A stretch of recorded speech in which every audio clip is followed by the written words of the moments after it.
sorry ઓ ભાઈ મેં તને કાલ ઓલું સૈયારા ફિલ્મ જોવાનું કીધું આજ પછી એને હું કહું જ નહીં કોઈ દી તને અને હું જોવાય નથી ગયો એ હારું નો ગયો અને ગયો હોત ને ભેગો થયો હોત ને તું મને તો તને મારી નાખત હાલામ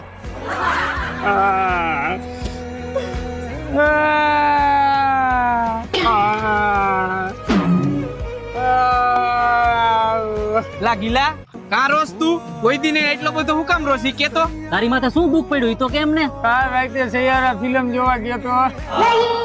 તો એમાં શું થઈ ગયું એટલે ભાઈ રોવું આવે પણ તો તારી એરે ક્યાં કોઈ છોકરી ચાલુ હે અને એવા ફિલ્મ જોવા જવાય અને તારું મોઢું એવું હોય કે જિંદગીમાં તને જોઈને છોકરી કોઈ ચાલુ નહીં થાય